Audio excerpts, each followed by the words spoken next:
देखिए, पहली बात तो जो आज सुबह लक्ष्मण जी ने स्टोरी ब्रेक की थी, सिंस आपने सवाल पूछा है तो इस पर एक चीज़ तो क्लियर हो गई है कि cash is here to stay. ठीक है ना, वो यहाँ पे अभी रहने वाला है।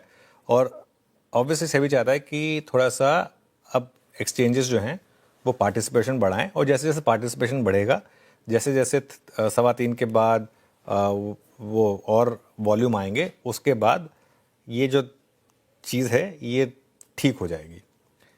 ठीक है, देख लेते हैं इसको भी करके, और कोई बुराई नहीं है। एंड आई एम श्योर कि देखिए, एक चीज़ तो बहुत क्लियर है, अगर एक्सचेंज रेगुलेटर ने कुछ सोचकर एक डिसीजन लिया है तो आई एम श्योर कि उस डिसीजन के अपने मेरिट्स होंगे। इसमें आई थिंक किसी को कोई डाउट नहीं है। और आई थिंक वैसे भी सेबी को तो इतनी तो आप सेबी के बारे में कहेंगे कि सेबी का प्राइमरी मोटिव जो रहा है वो रिटेल को कैसे वॉलेटिलिटी से बचाया जाए, इसको लेकर के है। इसमें आई थिंक कहीं कंफ्यूजन नहीं है, आई थिंक विरोधाभास कहीं नहीं है।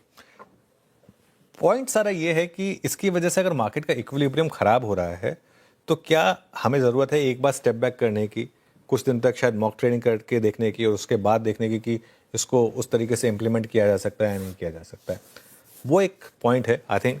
लेकिन ये फैक्ट है कि अब ये रियलिटी है। अब इसीलिए हमने एक क्या व्यू लिया था पिछले 2-3 दिनों से कि आप अपने ऑप्शन पोजीशन को 3:15 बजे निपटा दें।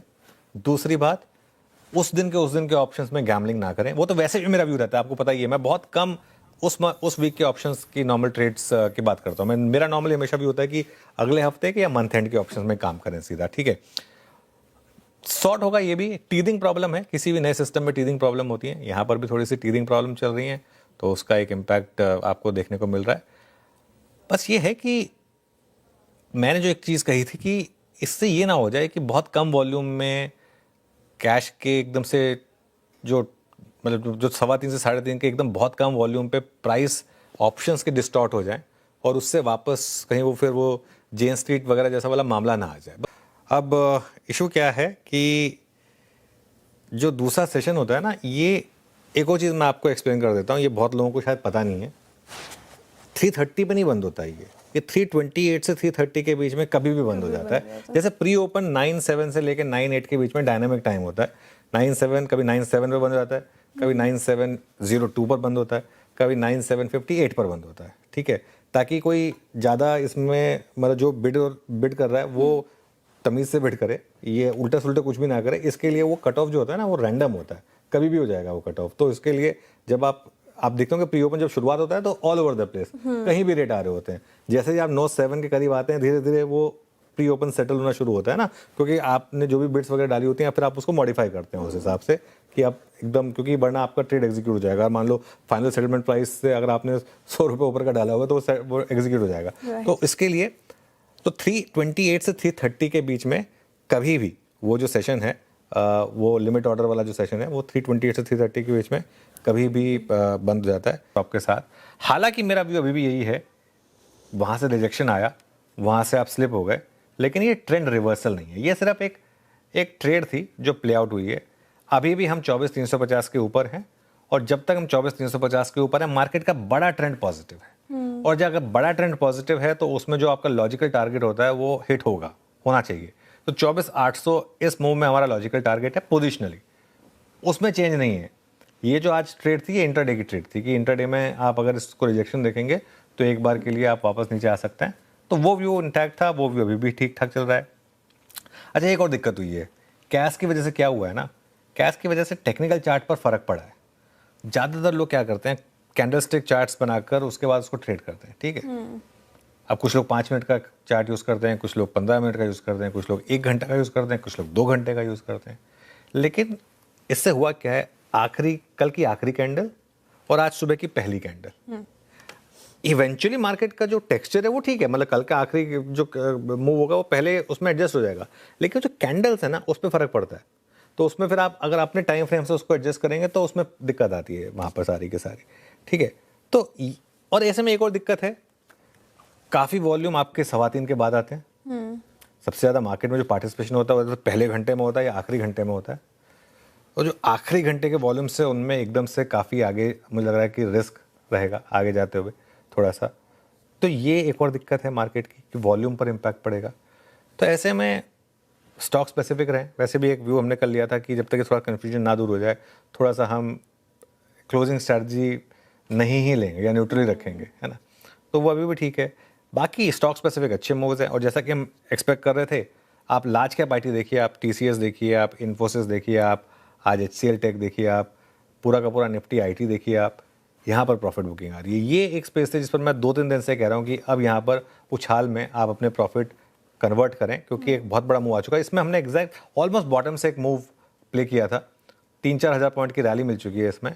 अब यहाँ पर थोड़ा सा फ्रेश ना लें, और चाहे तो प्रॉफिट बुक करें या स्टॉप लॉस ट्रेल करें। ये हमने आज सुबह एक आईटी पे व्यू लिया था, वो प्ले आउट हो रहा है। और इसके अलावा मेटल्स, आई थिंक ये एक और स्पेस थी, मेटल्स और पीएसयू बैंक्स। आज सुबह पीएसयू बैंक्स की भी हमने बात की थी कि पीएसयू बैंक्स भी थोड़े से अब अच्छे लग रहे हैं, तो मेटल्स और पीएसयू बैंक्स यहाँ फिर भी ठीक ठाक मूव आए हैं। आई थिंक वो एज इट इज़ इंटैक्ट है। जहाँ तक निफ्टी की बात है, लेवल्स में 24,350 से 24,400 ये आपका निफ्टी पर सपोर्ट जोन है, थोड़ा नीचे आई एम श्योर। और रेजिस्टेंस तो आज वेल डॉक्यूमेंट हो गई है, आज का हाई 24,650 से 24,700। बैंक निफ्टी की जहाँ तक बात है, 57,000 से 57,200 ये आपका सपोर्ट है बैंक निफ्टी में, और थोड़ा सा चाहे तो 57,400 कर लें उसको, 200 डे मूविंग एवरेज। रेजिस्टेंस जो है वो बहुत क्लियर है, 57,800 से 58,000। 57,800 से 58,000 बैंक निफ्टी के लिए एक बड़ी रेजिस्टेंस है। अब आई थिंक ये वेल डॉक्यूमेंटेड हो चुका है, क्योंकि हर रैली यहाँ पर आकर टिक वो हो रही है, क्या कहते हैं उसको, फेल हो रही है। और एक बड़ा फैक्टर है उसका एचडीएफसी बैंक। मैं अगर बार बार एक चीज़ आपको बता रहा हूँ, एचडीएफसी बैंक, प्लीज़ ज़रूरी नहीं है कि आपको हर स्टॉक में पैसा बनाना है। ये देखिए, ये एचडीएफसी बैंक का स्टॉक है। देखो, इंडियन मार्केट में जिस प्रकार की चीज़ें अभी चलती हुई नज़र आ रही है, वहाँ से थोड़ा चिंता का विषय तो सीएस को लेकर हो ही रहा है। लेकिन कल सेबी ने ब्रोकर्स के साथ मीटिंग भी की है, वहाँ से क्या कुछ निकलता आया है वो एक बड़ी बात है। लेकिन फिलहाल सूत्रों के हवाले से यही खबर आ रही है कि जो क्लोजिंग ऑप्शन सेशन है उस पर सेबी की पूरी तरह से नज़र बने हुए हैं, और आने वाले दिनों में जब वॉल्यूम्स बढ़ेंगे तो ये चीज़ सॉर्ट आउट होती हुई नज़र आएगी, तो चीज़ें जो है वो बेहतर होती हुई नज़र आएगी। और वैसे भी सेबी यही चाहता है कि रिटेलर्स को फ़ायदा हो, और ज़्यादा जो फ्लक्चुएशन देखने को मिलता है बाज़ार में वो देखने को नहीं मिले, तो इसी पे सेबी काम करता हुआ नज़र भी आ रहा है। तो चीज़ें जो है आने वाले दिनों में बदल सकती है, और अब कल भी जब सेंसेक्स की एक्सपायरी होगी तो वहाँ से भी कुछ न कुछ देखने को मिलेगा कि किस प्रकार से वोलेटिलिटी मार्केट में 3:15 के बाद देखने को मिलती है। फिलहाल बात करें बाज़ार की, तो बाज़ार की स्थिति ठीक है।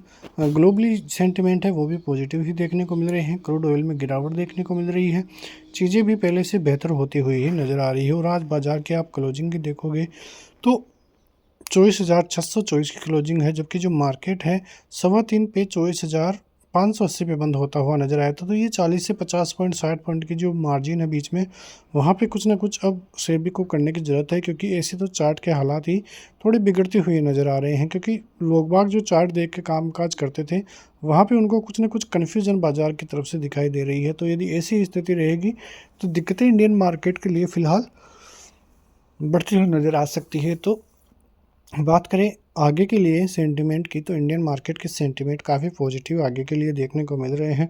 फिलहाल 24,600 के लेवल आपको दिखाई दे रहे होंगे, लेकिन मार्केट अब पोजीशन जो है वो 24,800 की तरफ शिफ्ट होती हुई नज़र आ रही है, और आने वाले टारगेट भी 24,800 850 के रहते हुए नज़र आएंगे। उसके बाद में हो सकता है कि एक गिरावट देखने को मिली, लेकिन फ़िलहाल पिछले 2 दिनों में सीएस की वजह से जो चीज़ें देखने को मिल रही है वो काफ़ी कन्फ्यूजन थी, और चार्ट पैटर्न भी यही कहता हुआ नज़र आ रहा था। जब इससे पहले हम बात कर रहे थे तो 24,600 से एक ट्रेप की हम बात कर रहे थे, उस ट्रेप का कल जो है गिरावट के साथ में जो लिक्विडिटी है वो बाज़ार ने हंट की है। तो आने वाले दिनों में 24,800 तक बाज़ार जा सकता है, उसके बाद में फिर से गिरावट का अंदेशा इंडियन मार्केट लेकर चल रहा है। तो कल का दिन काफ़ी अहम दिखाई देगा। बैंक निफ्टी की बात करें तो बैंक निफ्टी 57,700 की क्लोजिंग लगभग देखने को मिली है। 167 पॉइंट की गिरावट आज दिखाई दी है। शुरुआत में अच्छी खासी गिरावट देखने को मिल रही थी, लेकिन रिकवरी फिर लास्ट में देखने को बैंक निफ्टी की तरफ से दिखाई दी है। सपोर्ट जोन 57,200 से 250 का रहता हुआ नजर आएगा। 56,800 का एक बड़ा सपोर्ट जोन आप यहाँ पे देख सकते हैं। 57,950 पार होते ही आपको 58,500 तक के लेवल्स भी कल दिखाई दे सकते हैं। बात करें सेंसेक्स की, तो सेंसेक्स भी फिलहाल 78,500 के ऊपर ही कामकाज करता हुआ नज़र आ रहा है। कल इसमें एक्सपायरी है, तो नज़र रहेगी बाजार पर कि इस एक्सपायरी के दिन सेंसेक्स क्या करता हुआ नज़र आता है। फिलहाल मेटल सेक्टर की काफ़ी अच्छी क्लोजिंग दिखाई दी है। मेटल के सभी शेयरों में काफ़ी अच्छी पोजीशंस भी बनती हुई नज़र आई है। तो चीज़ें जो हैं इंडियन मार्केट के लिए काफ़ी बेहतर होती हुई नज़र आ रही है। मिलते हैं नेक्स्ट वीडियो में, तब तक के लिए जय हिंद, वंदे मातरम।